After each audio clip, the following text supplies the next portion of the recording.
mesdames et messieurs, chers amis, selon l'heure à laquelle vous allez suivre cette vidéo, nous sommes de nouveau très heureux de vous présenter cette causerie patriotique euh, avec nos aînés. Donc c'est bien dans la rubrique Parole aux aînés que nous accueillons encore aujourd'hui. Il y a Olivier Bidunga et il y a Benjamin Mouchila Yaben pour poursuivre la causerie que nous avons commencée la fois dernière autour de l'ouvrage Sassou Nguesso ou l'irrésistible ascension d'un pion de la France-Afrique. Donc ce travail qui a été abattu par la Fédération des Congolais de la diaspora. Alors, donc suite à notre première causerie, nous avons eu un retour où certaines personnes, en tout cas, ont bien apprécié l'humilité de Olivier Bidunga qui a assumé cette page, je dirais, de notre histoire en tant que jeune engagé au sein de la JMNR, et puis son parcours aussi au sein du M22, et d'autres personnes également ont été très édifiées par les propos de Yaben au sujet de Ntoumi, et puis justement le fait aussi d'avoir dissipé un peu ces amalgames souvent que nous faisons lorsqu'on parle du nord, du sud. Les gens se revivent souvent derrière le tribalisme, et Yaben avait eu des propos conciliants, équilibrés, et donc nous avons reçu des messages à cet effet. Alors aujourd'hui nous allons donc rebondir sur cet ouvrage toujours, et ensuite nous évoquerons certains aspects qui sont également dans Chikamanu, car en fait les deux ouvrages se complètent d'une certaine manière. On retrouve la matière qui part d'un ouvrage à un autre. Donc nous aborderons un peu ces questions-là ensemble, chers élèves, si vous voulez bien. C'était le fameux Nzoban Sita, qui est une particularité chez les Congos. Dans chaque village Congo, il y a toujours au milieu du village une case, une maison, mais un temple, je dirais plutôt un temple, parce que c'est un endroit très sacré pour la famille. Et quand je dis famille, je parle du clan. Comme tout Congo qui se présente, en fait, on se présente toujours en disant qu'on appartient à un clan et on est issu d'un autre clan. Si je prends mon propre exemple, je suis donc Musika Wunga, Mouanankwa Ndamba, Ntekolonkwa Vimba. Et dans les villages, quand on se soignait, quand on avait des réclamations à faire, quand on avait des souhaits à émettre, c'est dans ces cases-là, c'est dans ce temple-là qu'on allait pour émettre ses souhaits, pour demander donc aux ancêtres de guérir des personnes qui étaient malades dans le village, ou bien de confier un voyage qu'on faisait à l'extérieur. Et si je prends toujours mon propre cas, quand je suis parti du Congo il y a quelques années maintenant, en remontant en arrière, ça fait quelques décennies, je dirais, puis ça fait plus de 40 ans que je suis en France, mon grand-père m'avait effectivement émis ces quelques souhaits-là, avait émis ces quelques vœux, quand je partais, donc partant du Congo, pour venir, comme on disait à l'époque, au pays des Blancs, avait émis ces quelques souhaits pour venir ici, apprendre ce que les Blancs avaient, mais surtout que je n'oublie pas ce qu'était notre propre culture. Et dans ce qu'il il m'avait dit une chose, et il me le dira en français, et cette phrase m'est restée. C'est que dans ce pays des Blancs, quand j'y serai, surtout que je ne me crée pas de besoin.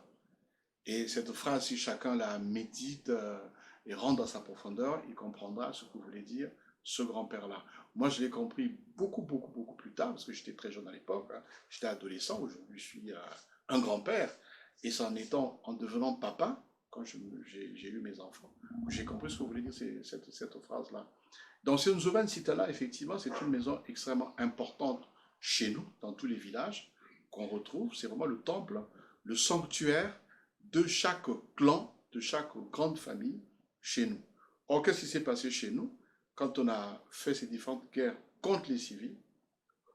Autant les hommes de Sassou, les ministres de Sassou, que son allié objectif Ntoumi, la première chose qu'il faisait, c'était de casser ces maisons-là parce qu'il fallait que ceux qui gardaient le village, ceux qui étaient les gardiens de la culture, des familles, des clans, mais aussi de tout ce qui est ce grand groupement Congo, il fallait que ces maisons-là disparaissent, qu'on n'ait plus d'assises, qu'on n'ait plus de fondements, qu'on devienne des vagabonds, c'est-à-dire des gens sans culture, des gens sans fondement.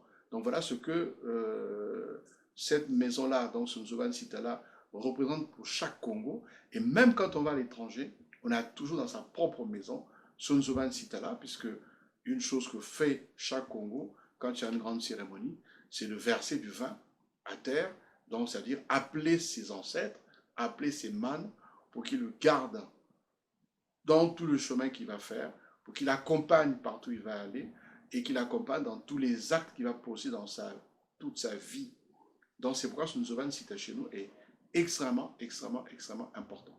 Voilà ce qu'on peut dire de ce Nzoban Sita là. Merci Yaben. Donc nous pouvons peut-être aussi résumer cela par le fait que le Nzoban Sita peut être considéré comme le lieu de communion entre les absents présents et les présents, et là souvent absents d'eux-mêmes, le fait de s'éloigner des Mtieno, donc comment je vais dire les Mtieno, c'est pas simplement les interdits, voilà, pas simplement les interdits, mais en même temps on pourrait dire les ordonnances des ancêtres, les recommandations des ancêtres. Tout à fait, ouais. Voilà. Et nous retrouvons justement en profondeur un peu des explications de tout ce que nous venons d'évoquer à travers cet ouvrage Chikamanu, dont Ya Olivier nous a évoqué l'histoire la fois dernière. Alors, Ya Olivier, comment êtes-vous arrivé à écrire cet ouvrage Chikamanu? Chikamanu, j'ai poussé la réflexion en profondeur. Chikamanu, parce que, en fait, chez nous, le mot art, l'art, et quand je confronte à mes grands, c'est Patrick Loni, Chikamanu, il y en a qui disent c'est des silhouettes, c'est Vinchinsa. L'art, on me dit Vinchinsa, mais je dis, quand je suis allé, en fait, dans ma réflexion au niveau du travail, du travail que j'ai effectué au musée, parce que c'est ce travail que j'exerce dans ma vie, que j'ai exercé, et là je suis à la retraite, mais je continue ma réflexion là-dedans en publiant donc cet ouvrage-là. Chikamanu, pour moi, ça veut dire l'art, ce qui nous retient, ce qui retient votre attention, ce qui vous amène à réfléchir. C'est ça l'art, parce que Vinchinsa, c'est la silhouette. Silhouette, non, mais moi je ne me retrouvais pas dans ce mot. Je me disais que non, ce mot, l'art a un sens. L'art, c'est une création qui vous amène à réfléchir. Donc, c'est pourquoi c'est un pavé dans la Marne que j'ai lancé. Ce que je dis, Chikamanu, l'art de l'autre, part de la civilisation Congo. Donc, Chikamanu, ça veut dire l'art. C'est de l'art, mais en même temps, si on aborde ce mot-là en profondeur, on peut aussi découvrir le fait de trouver un point d'équilibre, un point, comme on dit bien souvent, avoir un pied à terre quelque part. Voilà, avoir un ancrage. Donc, on ne peut pas être soi-même, comme le disait Yaben la fois dernière, un peuple qui méconnaît son histoire est condamné à la subir, justement. Donc le fait d'avoir un ancrage dans sa propre culture, de connaître ces us et coutumes permet effectivement de savoir qui on est et où on va. Alors, mais il y a eu un avant pour mettre ce projet en route. Il y a eu tout un travail qui a été fait. Je pense, moi j'ai bien apprécié la manière dont. Le travail qui a été fait, c'est ce que mon jeune frère Ben a développé là, dans le Nzovanchita. Quand nous, on est malade, quand on a maladie, c'est à ces mannes-là, c'est à ces mannes-là qu'on demande comment se soigner, comment sortir de tel ou tel problème qu'on vit. C'est au Nzovanchita qu'on le demande. Donc, ce livre-là, c'est une histoire que je raconte qu'a vécu ma famille. Ma mère et les autres mères de la famille, les parents de la famille étaient malades. Et on a organisé ce qu'on appelle ce Kishi-là. Ce Kishi, on l'appelle Kingizila. On a organisé le Kingizila. Mais le Kingizila, c'est les mannes, c'est les ancêtres de la famille qui vous le donnent, qui l'amènent. Ça se trouve dans chaque famille. Mais il faut le demander. On demande aux ancêtres de la famille comment on a telle autre maladie. Voici quelques résultats.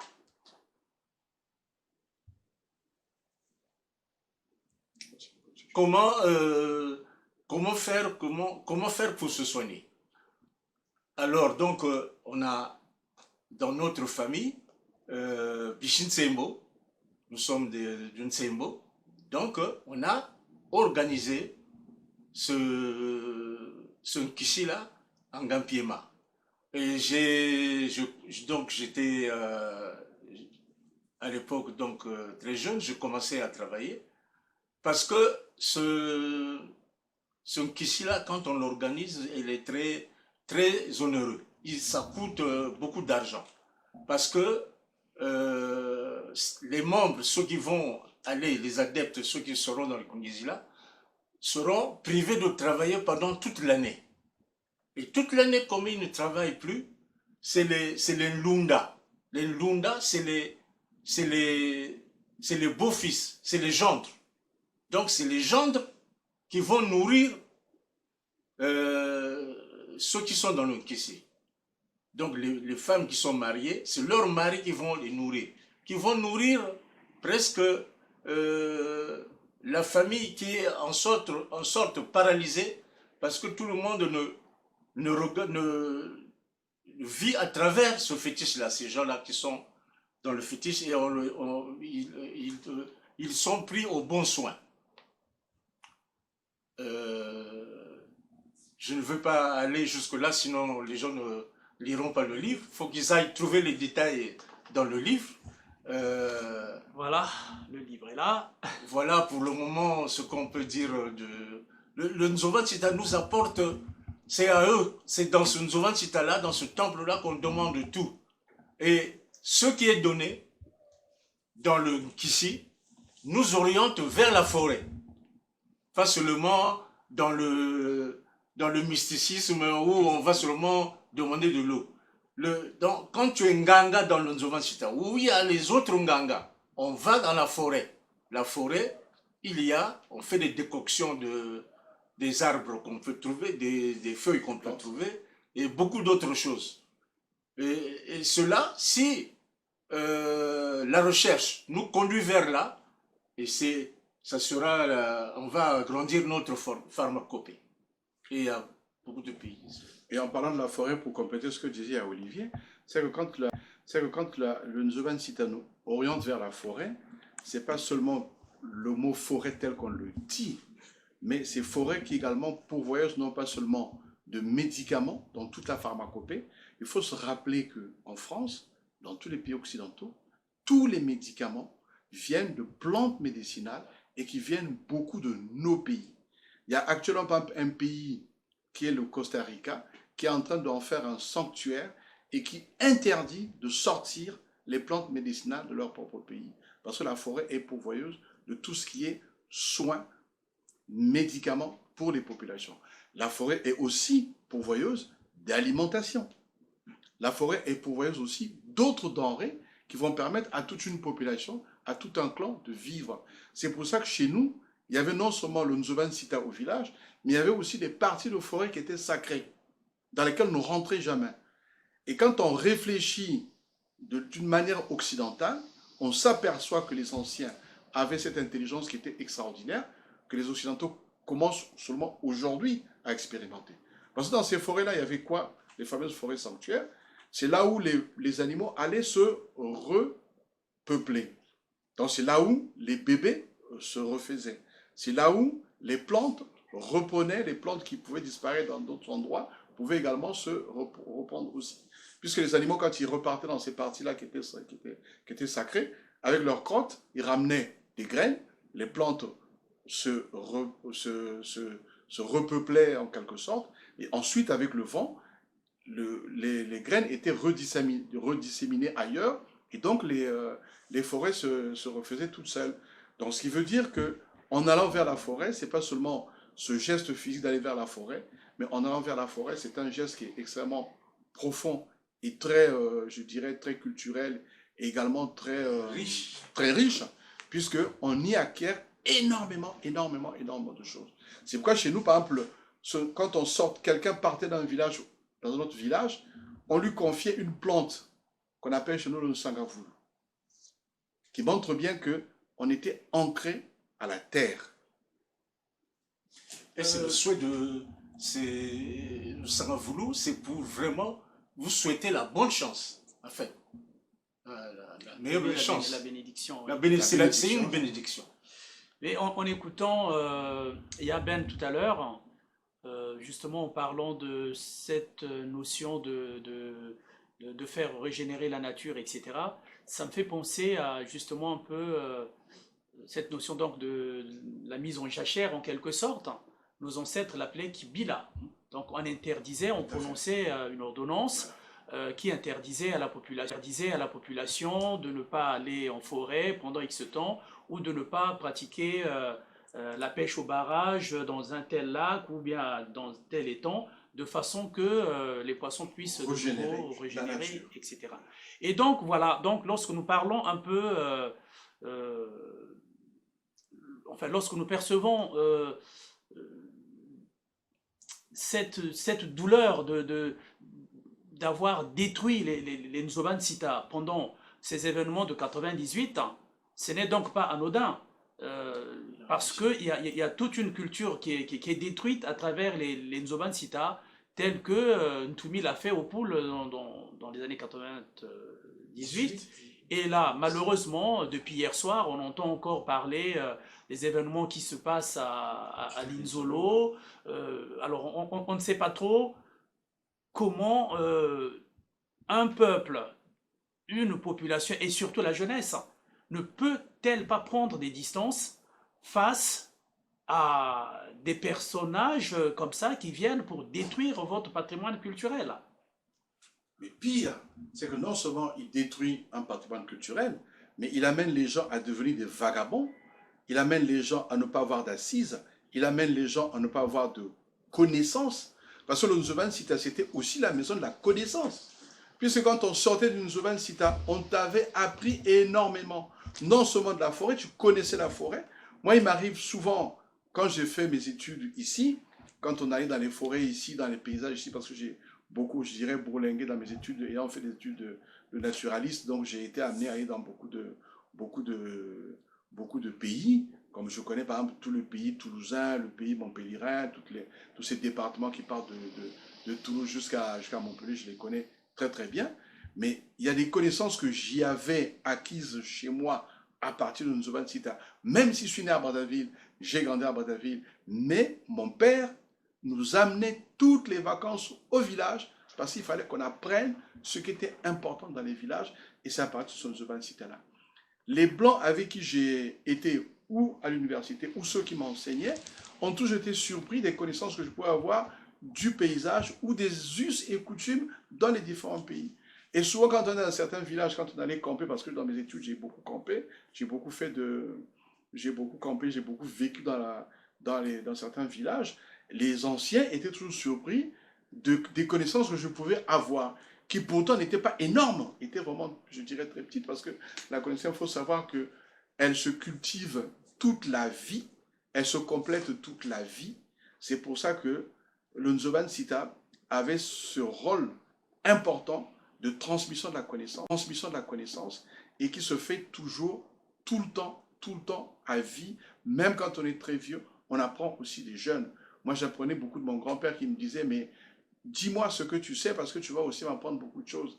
Et j'étais surpris souvent quand il me disait ça, et c'est maintenant qu'en vieillissant, je me rends compte qu'il y a des choses que, quand on vieillit, qu'on peut oublier, et les anciens, les jeunes plutôt, viennent vous rappeler certaines connaissances que vous avez. Donc, Sun Tzu Sita, qui était un véritable, je dirais, creuser de la connaissance, en le détruisant chez nous, eh bien, on a fait de nos populations des vagabonds.